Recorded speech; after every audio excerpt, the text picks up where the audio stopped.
Hello, everybody, and welcome to our next panel for Higher Ed today on Friday, August 7th. I promise I do know where I am. Today we are talking with two great people. We had a third panelist. There was a conflict, so we're going to have her back for another panel later because we're definitely going to be doing this in the future. Like, this is not going to be something that's just for today. We're going to make this a thing.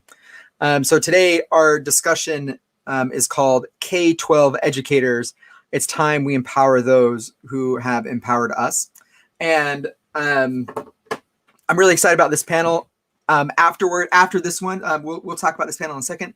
After this particular session, we have two pretty exciting career workshops that are all geared towards people who are going through this transition phase of education into industry, just like this really rocky time in education. We have the mindset and clarity during a career reset with Mirela Borison. And then we also have building financial security with Jamie Beath, who's like, when you are thrust into a situation like this, what are some of the things that you should be doing financially? And so that's a pretty good one to attend as well. All those links are on the website, as well as our raffle. So hopefully you can support that. Okay. Excuse me. So I'll introduce our two panelists that we have joining us today. Kind of like my connection with them, and then for this panel, I'll be acting as moderator, but I'll also kind of stay on screen. That way you can kind of help facilitate the conversation. But I really want this to be focusing on these two people and just really their really cool stories and about how they empower others and how they are also empowered and kind of things that we could do better in general. And so first, oh my goodness, I'm so sorry, everybody. I feel like I have such a live, massive audience, but it's probably not that big. It will be. Okay, anyway, here we go. So first, we have Traci Mumm, and then we have Emeka Nnaka. Welcome. Thank you so much. I met Traci through Higher Ed. I can't remember how exactly we crossed paths, but we connected, and then we ended up having a phone call. And I love her. She's just a fire. And the English teacher that I remember having when I was in high school. And so I'm really excited to have Traci here. And then also Emeka, I met in just, I think, the weirdest circumstance, like in the middle of all of this happening with me, living in my parents' basement. I was driving from Washington to Maryland, and my brother, who was planning on coming with us, ended up not being able to. He lives in Tulsa, where Emeka is, and he was like, "Hey, come visit us." And so we just went straight south, hung out in the courtyard or in the cul-de-sac, and just like, I was just exhausted. Emeka was there, just like hanging out. It was just like so much fun. It was very serendipitous. And he has such a cool story that I'm excited for them to share. So let's, I'll stop talking and just kind of give us your story, Traci and Emeka, and then we'll kind of facilitate the conversation for those that are watching. For this particular session, all of the questions that we're posing to the panelists, we also want you to answer in the comments as well, because I think that we need a lot of help right now with this particular group of teachers. Let's help each other out. So Traci, please. Thanks, Eric. I was an English teacher for 22 years. I worked in 6 different high schools. I taught every English class possible, including journalism and multimedia and broadcast and speech and debate. So I've been in pretty much every English class that has been created to this date. I loved it. I feel like I was called to teach, but things have gotten in the way of me teaching, and I've had a couple of bad experiences with some administrators that I didn't quite agree with and who didn't quite agree with me. So this year I'm looking for something new. I've decided to leave teaching and go somewhere else. I'm not really sure where that is yet because I don't know what's out there. And I think that it's important here to highlight that you made this decision to leave despite everything that's happening with I mean, that's giving up job security in a really important time to have job security. And so I think that kind of speaks to the weight of of you leaving. It was not like a being kicked out; it was much more of a voluntary exit. Well, there was some kicking out too. Let's Well. be very honest. Oh, we will. But Okay. I've left education. You know, I could have looked. I could have looked around. There are lots of open jobs right now, but it's time for me to leave. It's time for me to see what's outside of the classroom. Okay, I'm excited to hear it. Okay, Emeka, what's up? Man, look, I'm gonna kick it to you straight. In my experience with education, you know, again, I grew up, was in school, and I was probably Traci. I was probably one of the kids that you probably just hated to see. Like I was one of those kids that I come into class, teacher, not again. You're back. But yeah, like I was a very smart student, but definitely enjoy having a good time. And really didn't really have any boundaries for where that good time was. So all throughout middle school, high school, I even did some schooling in Nigeria. I moved back to I'm from Georgia. I moved out to Oklahoma to go to school at Oral Roberts University. And just like any kid, you know, you got this path that's, you know, high school, college, get a job, you know, make a life, live happily ever after. My trajectory was not that, because I came to college. I went to a private university where I racked up a lot of expensive Fs. Then I transferred to a community college where I racked up some cheaper Fs. And so school was just not really one for me. And then I started playing football for a semi-pro team. That was going to be my way to, you know, out of my situation. Was doing that, was going very well, won a championship, was ready to come back and do it again. And unfortunately for me, I broke my neck in a football accident and was paralyzed from my chest down. Took a break, decided to go back to school, back to my old nemesis became a new friend. And so I went back to school, got my undergrad degree, got my master's degree. And so now I work as a counselor in the public school system here in Tulsa. Awesome. I'm so happy to have both of you here. I really,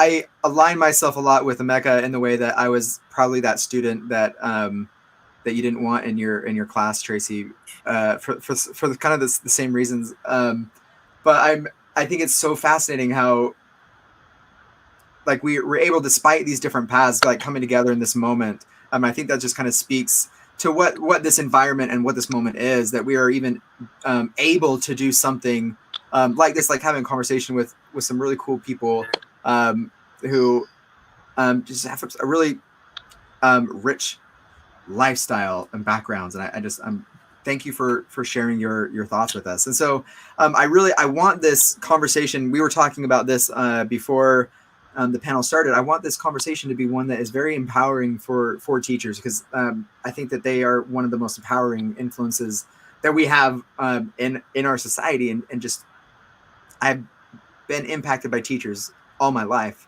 And so let's do some things that we can, or talk about some ways that we can be empowered and help empower each other. And so we're going to go to our first question. And again, this is a question that we ask for our audience as well. You can share your experiences. We'll pop them up on the screen. But when have you been empowered by a student? So you're in your current situation as a teacher, or as like in counseling or speaking at a school assembly or something like that. Like, when has been like one of those moments, and get specific, you don't want to like share names or anything like that, but like when you felt empowered, so we can just kind of help teachers remind us like why we got into it. Okay, I can talk about that. When I was a journalism teacher, I had students write a controversial story. It was at a Catholic school, and they were writing about the inclusion of girls in some of the activities and the non-inclusion of girls in some of the other activities. And that didn't go well with the principal. He shut that down. He did not want the world to know, I think, that this was happening at our school. It got really ugly, but my students rallied, and they came to my defense. They came to the program's defense. They came to the girls in the school's defense. And it was a moment where I realized that what I had taught them, to be brave and to be strong and to ask questions, mattered. That they were taking the lessons I had taught them and applying them to the real world. And some of those kids will go out and change the world. I know they will. So I'm very, very proud of them. Man, I'll speak to that. The craziest thing about like kids is that, again, if we look back, we all were a kid once. You know, even the greatest people that we know today were once kids. Anyone doing anything big, leaders of big companies, states, governors, like all were kids before. And it's interesting when I look at kids now, especially when I use my own like background, I see the gifts that are in them, and I can see the gifts that I had in me that went kind of like unnoticed and undervalued when I was a kid. And so I work at the school that I work in. I work at this at a alternative school. So I get a lot of kids that get suspended from school for whatever reasons, and I'm dealing with this quote unquote difficult population, right? But they are all operating in their own different gifts, you know. And sometimes we're planting these seeds, and we don't know what seed is going to go off and produce what fruit later on in life. But that's why we do what we do, right? That's the like getting into education and working with children is not for the faint of heart, because if you're doing it for immediate gratification, that is just, you're not going to get that, you know. And so I had to settle in with it. I settled that within my spirit early in my like career with working with young people, in the sense of like, all right, I'm about to just throw a lot of mud and hopefully something sticks. But in your thing that you're saying, it reminds me of some kids that I work with, and very much the same thing in the sense of sometimes you don't even know when that thing blooms, you know, and it can bloom under pressure. It can bloom over time. But I think that we have to remind ourselves that that's the reason why we do what we do. We plant in seeds that they grow under different circumstances, and we don't know And when those Nnaka, circumstances are going to show up. that's the best part about having a long teaching career is I'm hearing from those kids now, and I've been hearing from them for a while. The kids who have changed the world and who have changed their lives and changing other people's lives. Every once in a while they speak up and they get in contact with me and tell me that what I did with them mattered. And sometimes they're kids who you never thought were gonna make it. And they made it. They're doing it. So here's what I'm really loving about this moment right now is that like the question, like, how have you been empowered by students? And I think what's really important that we extract from this is that the working with students is what is empowering. it's the only thing that matters. Yeah, like it is just like with what you were saying, like I think you both made that kind of illusion of like that planting the seeds and like watching them bloom, and you never know under what pressure or circumstances that's going to happen. I worked in a youth treatment facility before my graduate school, and like kind of like, you know, again with that difficult population, but really it was just a matter of helping them realize that that it's okay to be struggling wherever they're struggling with in that moment, and that there's going to be a future. I think being seen is one of those, like, again, I work as a therapist, and so I think in my role, people just want to be seen. I went to school. I went to school, paid a lot of money, spent a lot of time, wrote a lot of papers to get to find out that to be a good counselor, all I got to do is be a decent human being. Real talk. All it really, like, people just want to be seen. People want to be heard, and so teachers have been able to be that sounding board for students, for certain students, when family wasn't that, when your friends weren't that. You know, I was a kid that had been bullied before when I was younger. And who do you run to? Like you run to your teacher, you know, and you do it, you know, not in front of everybody because, you know, Of course not. Get you more roasted. But then, you know, your teachers are there to be, you know, the comfort. Like teachers are everything. Teachers are everything. Yeah, absolutely. So let me ask you this question. Like I was just thinking, you know, like most of our audience is hopefully, you know, our teachers. But if there are any like students that we have that are out there that are like watching, I don't know if you're supposed to be in school right now. Hopefully you're not, or you have a mask, right? But like, what is something that you could tell them that they could do right now to let them know, like, to their teachers, we see you as well. Like how can what would be your piece of advice to your students? Like, hey, like empower your teacher. Like how could they do that? I liked when students were very frank with me, like, Mrs. Mumm, we need this from you.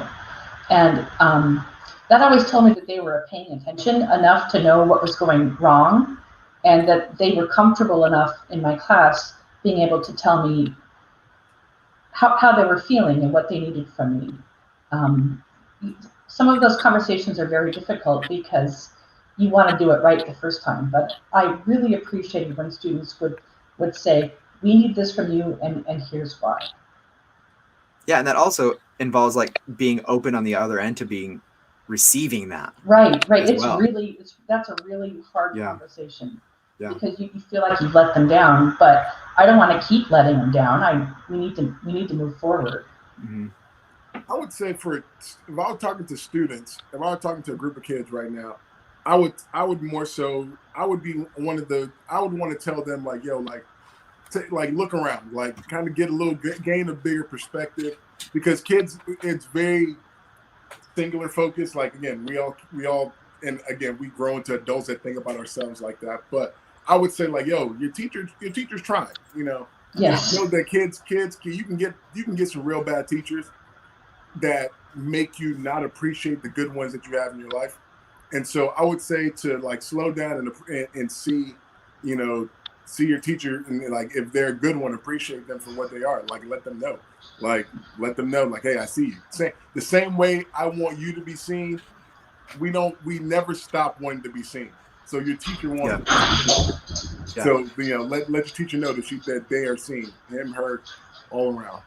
Yeah, I think that's so important. And I think that's what is the beauty of that principle, right? And Emeka, like you had mentioned it before too, like, you know, the key to being, like, you went through all the school, the key to being a great therapist. And I also think the key to being a great teacher, you know, is just being a good human, right? Like, it's just, it's weird. Like, who'd have thunk? Right. And just, it's amazing that when you are human, people reciprocate.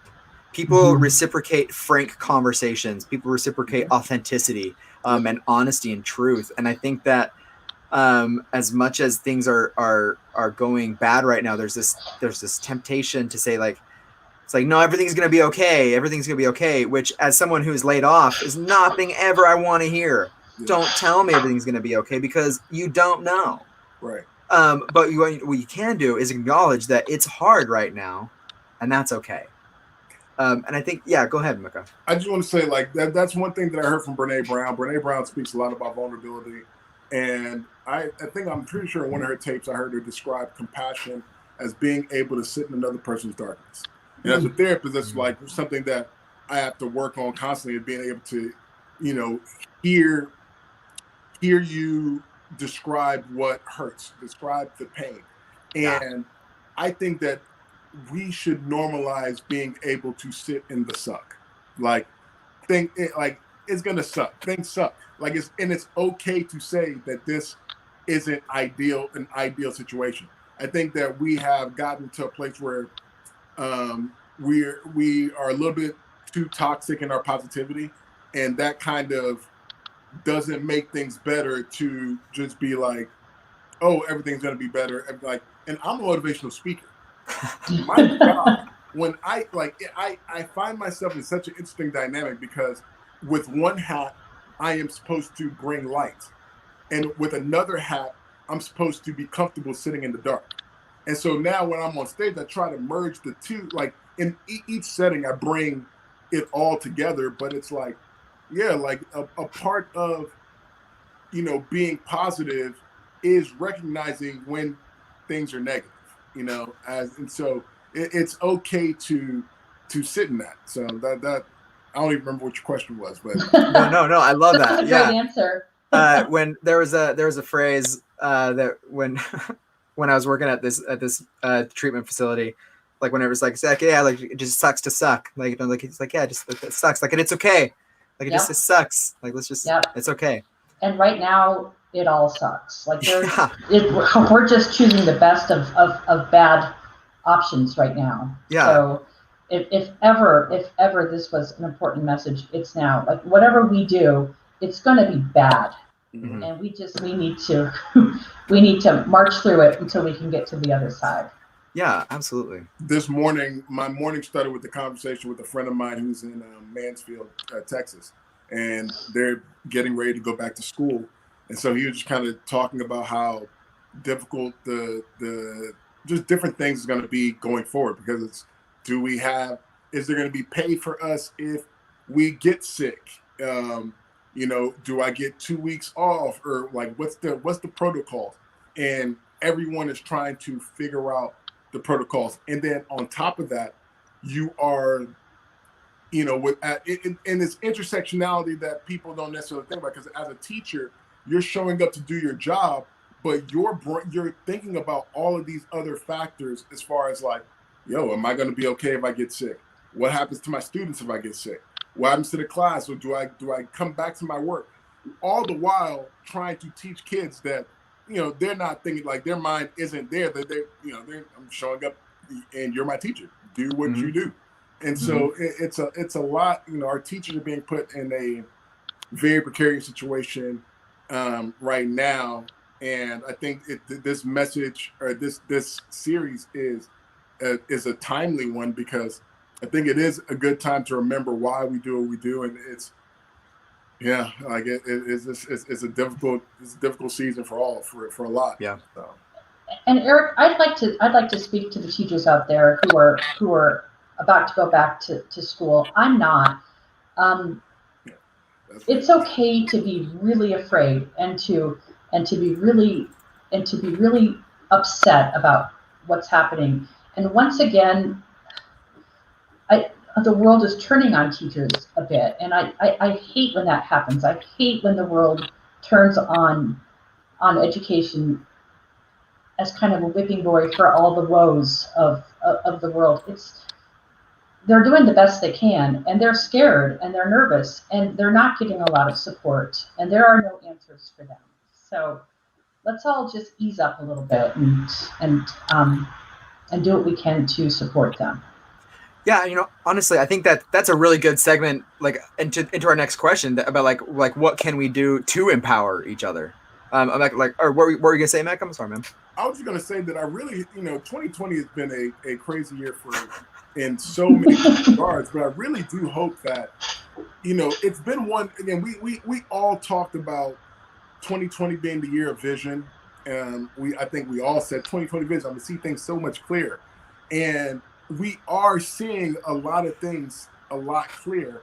And the fact that education is such a cornerstone of our economy and what this country is built on, I hope that as we get through this, we look back and we see like, we can't hang education out to dry like this anymore. And I hope that this, gets funding in our public schools the way it needs to be. I really do hope that we don't we don't get through this time and not make significant changes that need to be done, or at least people aren't, we don't appreciate them for what education is. Yeah, I think we'll come back to that empowering each other question, like how teachers can empower each other. I think that'd be a really good thing to end on. Let's kind of dwell here in a minute and talk about what are some of the things that that administrators can do to support their teachers, to help them acknowledge just like what you were saying, that this is hard, and they need that support. I think that administrations should sit back and really think about what it is they're going to measure this year. It can't be SAT test results. It can't be numerical, and it can't be standardized. This year is going to look so different. And if you hold teachers to the accountability of their Excel spreadsheets, it's going to get even uglier. We need to figure out how we're going to measure honest, authentic success this year. That's a good call. Like, it definitely can't be numerical. Like, I think that, you know, the different characteristic and different tangible aspects that our kids are facing, our teachers are facing, like this time is it's not about standardized tests. To go to what you said about to answer your question about administrators, I think that I'm not sure who makes the decisions as far as the pay and the, you know, where the funding and all this stuff comes from. But I think that if it all goes back to what we were just talking about as far as being authentic and showing up as yourself and being human. I think that if administrators don't have the power to, you know, wave a wand and make their teachers feel, you know, make their teachers' pockets, you know, full, then they should be able to at least wave a wand to let the teachers know that, hey, I really want this for you. It's out, like, it's not in my control, like to sit in that suck with the teachers. Like, I think that would be a greater support if you're not able to, you know, make the decisions that, you know, all the change that we want. If you're not able to make that change, at the very least, let me know that you hear my heart and you hear my frustration. That is what I think administrators need to be doing. Yeah, I think it's just that it's that balance of finding that, like figuring out, like to Tracy's, like that there are things that can be done, and then like when there are things that can't be done, like just like being that human. Like, again, like the key to being a great administrator, is being a human, right? Like, ooh, wow, I'm glad that we discovered this on this panel, everybody. We're brilliant. And so I guess, I mean, that takes a little bit of part of admitting, I think, a little bit of part of humility on the teacher side as well. Understanding that the administrators are, you know, are doing their best, like we're hoping that they're doing their best. But like, we can still have some level of accountability that is grounded in the fact that we're all sitting in the suck right now. And that we want to move forward. And to Tracy's point, I think that you had made that I really want to hit on is that if there is ever a time to fix this, it's now. It's now. I mean, why not? Like I love what you said. We can't measure this numerically, right? Which is also to say we shouldn't be measuring it numerically in the first place, right? Like, and so we've all been saying that for years, and now that we are here and we can't measure it numerically, now we have the exigence or the reason to figure out a better way, so that these inequalities that let's see, somebody had mentioned of earlier, Ackland had put up there, like these inequalities that are in the system, we don't have to further embed them. We can expose them. We can see them for what they are. This clarity that COVID has given us. And say, let's do something different. Right. Perhaps we can actually look at students instead of what they represent in our addition and our subtraction formulas. Like, we can actually see who they are and what they need from us. And I think we have really lost that. Yeah. And that's part of the reason I'm leaving, is because the focus has become so much on these measurable results that don't really tell us anything about how students are doing. And we run the risk, honestly, like, of going into this new world, and the more that we rely on technology, the more interactions can be tabulated, and like the more information can be collected, the more numerical it gets. And if we are not cautious moving forward and adopting some of these technologies, then it can be used to be weaponized against teachers for evaluation processes, like we talked about in yesterday's panel. So if we're going to be adopting these things, being able to adopt it in a way that helps correct the institution, like helps give some accountability to some of the administrators, like rather than saying, like, this is my story and then having it be dismissed, we can say, here's some data that we've collected because of this opportunity that we have. Right. Because everything else has been cleared away. Like it's not muddy anymore. We can see forward right now, and it's not great, but at least we can see it. Yeah. Okay, I think this is a question I think that some people would want to hear about and talk about. We didn't plan this until a few minutes before we started, I think. But there's the picture that's been going around, has been going viral, of the crowded school in Georgia. And I just read an article this morning that the 2 kids that took the picture just got suspended. And so, like, now that we're seeing students going into schools and we're seeing what's happening, it's not just about what the classroom looks like structurally, but it's also what happens when these kids go into a hallway. I know very little about K-12, and so I'm excited to hear what y'all think about this. Man, I saw that picture, and I think for me, when it comes to whether or not schools should open up, I definitely I know that schools have this. They are the cornerstone of how our American life thrives. I really more so wanted there to be a little bit more guidance for how to open schools up safely before just throwing them to the wolves and saying, y'all figure it out as you go. And what that picture showed, when I saw that picture, the first thing that came to mind for me was, one, poor planning, to go back, poor execution and going back. Either there wasn't a plan, because this is a different time. We can't just treat it as if it's, like back to school as normal, and just there was no logistics in how they were going to handle the logistics of changing classes. Like they did not think that through. I was a journalism teacher for 15 years, and I'm actually doing a master's project about empowering student voices. It is so discouraging to me that an administrator would try to shut down a student who's actively trying to reach out to the world and say, look at my reality. This is what my school day looks like. None of you know that because you're not going to school. It's so cowardly, and it's so reactionary. And if we don't empower these kids to speak up and ask questions and expect answers, what is there for our democracy in the future? Like, we just raise a bunch of cowards who accept authority and think that someone else will speak for them. We're doomed.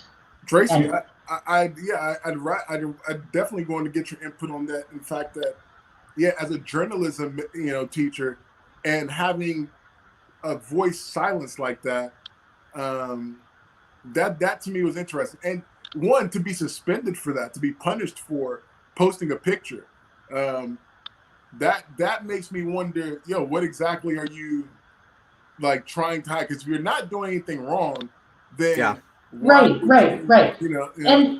And how does that administrator not understand what a disaster that is to suspend these kids? It's going to get out, and you're going to look ridiculous, and you're going to look like a coward. And stand up to it. Stand up and say, you know what, we're working on it, and thank you for posting this picture, because now we know where to start tomorrow.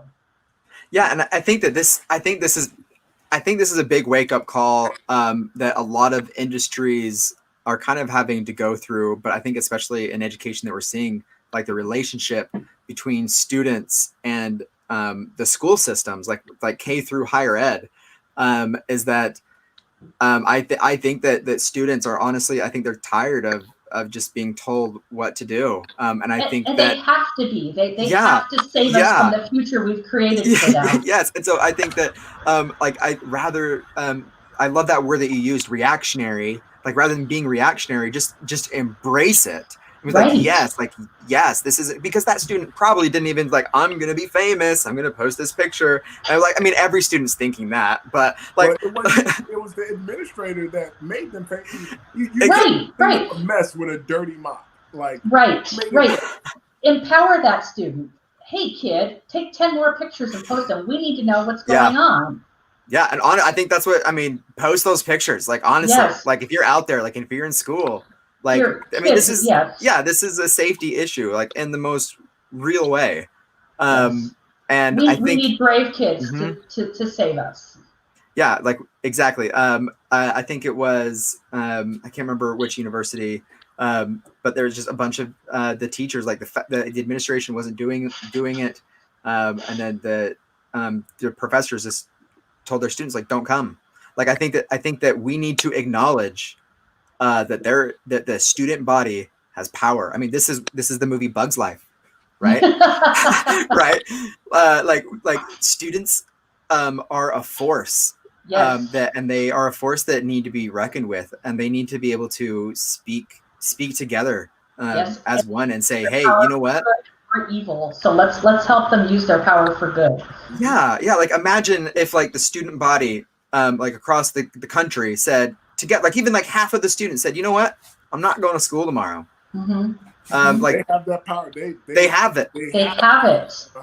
Yeah, they have that power. Absolutely. And administrations had better get behind that. Okay, let's shift this conversation into something different. Like how can like your K-12 teachers, like your fellow teachers, empower students to do that, like to be that voice? Well, students need to learn that they have protected rights, that they have First Amendment rights, and they need to understand what they are, and then they need to utilize them. They need to empower themselves, and they need to be courageous enough to take the risk. And now's the time. We're in a period of upheaval, and the protest has become the norm, and students, for the first time ever, I think, can really take some power back here. I think kids these days do recognize the problem. I mean, if you look at, what's happened over the last couple of years with gun laws and like Parkland and, all the different, I think this day and age, things are shifting in a sense where young people definitely feel more empowered because they, as just as the hand is, everyone with social media is connected just like your fingers are to your hand. And when they get behind a particular cause, they become like a closed fist as well. And so I think you're moving forward, we're going to see a lot more of students empowering each other, because I guarantee that girl Hannah that posted that picture, after being suspended, I'm sure she has classmates that rally behind her.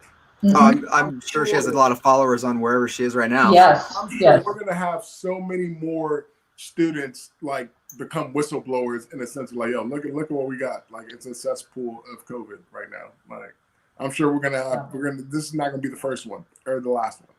Yep, and administrations had better learn to own it, because it's going to mow them over if they can't get in front of it. It's going to take them down. So this is something that I've been thinking about, because so this is me thinking out loud, brainstorming, just live about, what I want to do with the rest of my life. And one of the things that I want to do, that I feel is part of my calling and my vocation, my passion in life, is to empower students. I was a student almost all my life. Like in the traditional sense of being in school, like in a classroom. And I have been empowered as a student. I have been disempowered as a student. And I know what that feels like. And I don't know why teachers forget what that feels like, and administrators forget what that feels like to be disempowered as a student. And so one of the things that that I'm hoping to do with higher ed in general is giving students a place to do that, to organize outside of a university control. I'm going to post a link. This is, by all means, feel free to join or not join. I'll put this up here. This is called the StudentUnionNetwork.org. It's basically a private social media platform that's not controlled by Facebook or LinkedIn or any of those people. And you can create your own posts and do those things. And what I want to do is make this a place where students can gather that's not under their university or administration control. Like if they want to form their own student government at their school, like a shadow government, they could. If they wanted to create their own alumni association that wasn't sending out mailers every 3 months asking for money, and one that actually valued communication with people, they can. And so it's free. And the best thing about it is that eventually it will be a subscription service for student advocates. The thing itself will always be free for students. But if you're not a student and you joined and you advocate, we need to fund it a little bit. So it's gonna be like a low price, like $5 a month or something like that, something low, so that the students who are coming into this network know that the other people who are not students in this network are actually paying to be there to help them, to empower them. And we're gonna fill it with content about what they can do to organize. And it's really like everything that we're saying right now. I think that you're right, Emeka, that they know they have power. Like we've seen that, especially after Parkland. We've seen what students can do. We've seen what students can do with a photo after 3 days of schools being open. What they don't have is a way to organize, right, and someone to teach them how to do it effectively. And that's what this is going to be. I'm going to fill it with free content that students can have access to. That if you're not a student, you're going to pay to have access to it so that you can help students organize. And so please feel free to be a part of that. I'll take that off the screen, kind of like what was it stop again? talk. Yeah, it's called StudentUnionNetwork.org. StudentUnionNetwork.org. Yeah. I've got some kids I'm going to send right along. I will. There's something you said that I didn't want to respond to, because you said, why do people forget that they were once the student and then, they go to disempower students? I think what happens there is that as a student, it's always been, you're trying to, again, be heard. You're trying to be seen, be heard.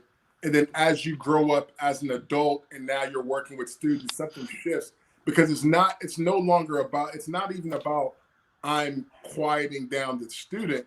It's more so I'm preserving my own ego, and I'm doing and anything at the expense of me protecting myself is what happens. So you get teachers that, again, they might not, like their goal isn't to make a student feel less than, but it's like, well, you're talking too loud, you're talking too much.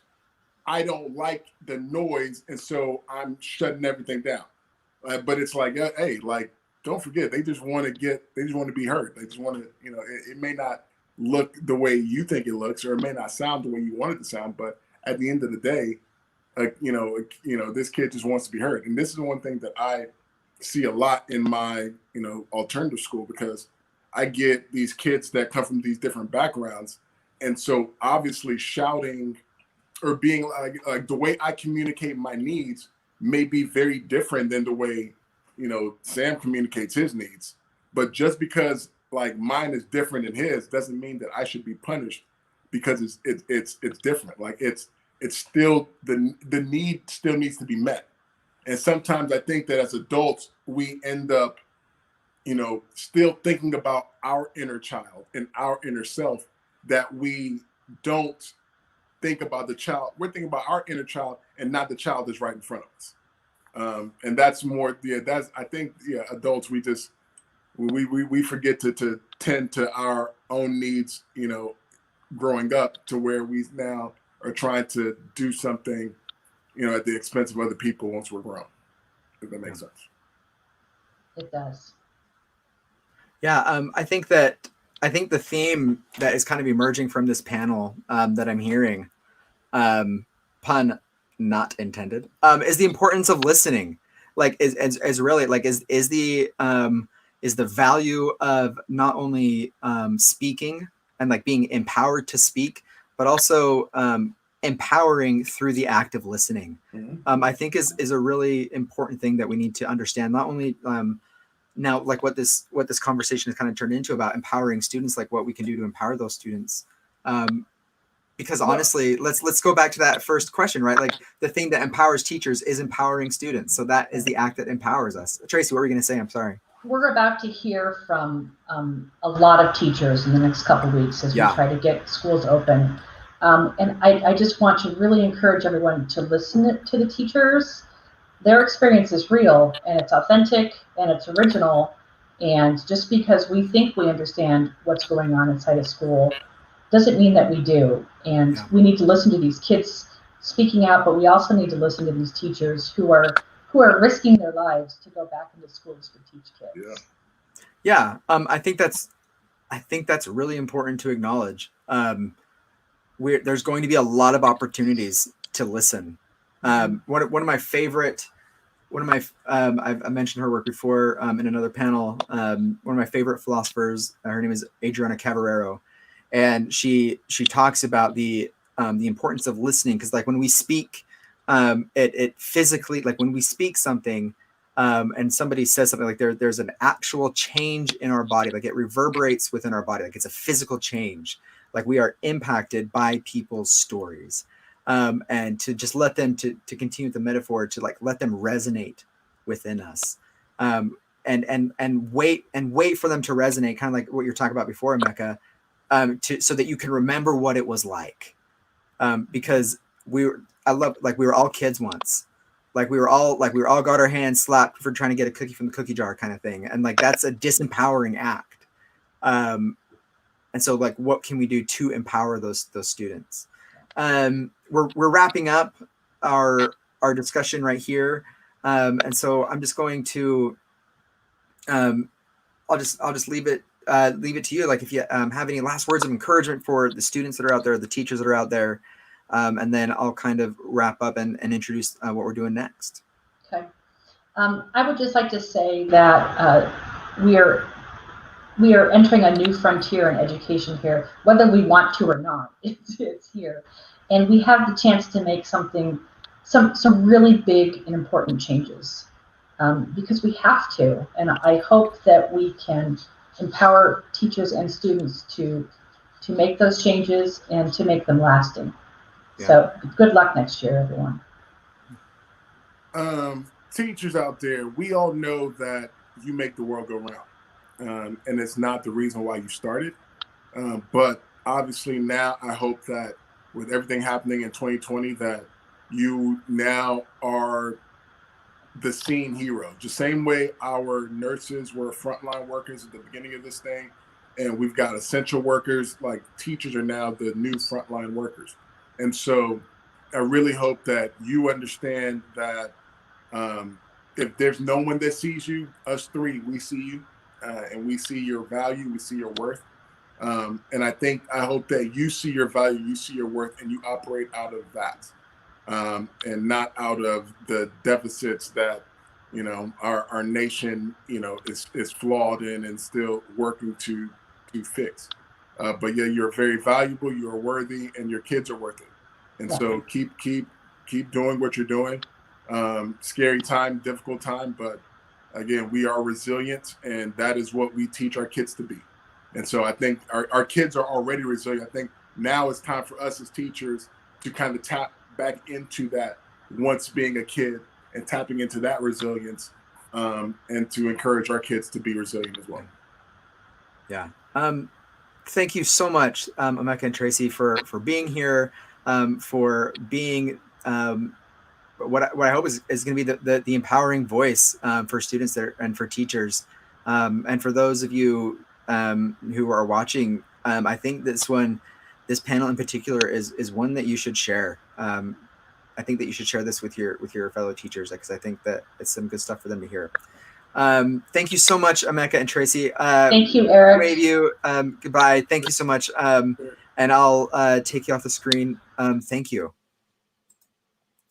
I think that panel hit me a little bit harder than I was anticipating. I feel like I was able to kind of tap in again to what I love about teaching as students is like that, like what Emeka and what Traci had talked about, and what we had mentioned, this idea that being a teacher and working with students is the empowering thing in and of itself. And that we have an incredible opportune time to empower our students. Teachers, just like Emeka said, we're the new front line. I mean, what does that make our students? Are they just casualties? Like, where do we take that metaphor? This is a time that we should be empowering folk and listening to teachers, listening to students, and just really taking that to heart. Thank you so much for joining us on this panel. We're going to be having our next one. Our next thought leader panel starts at 1 o'clock. Translating value: why educators need career coaches. That's going to be. I'm excited for this one as well. We have some pretty big names: Carrie Twigg, JT O'Donnell, Kyle Elliott, and Jamie Alexis are going to be there. And then right after this, starting in a few minutes, we have mindset and clarity during our career reset and building financial security. So please attend those and share. These will be available on YouTube, or at least the thought leader panel as well. Thanks.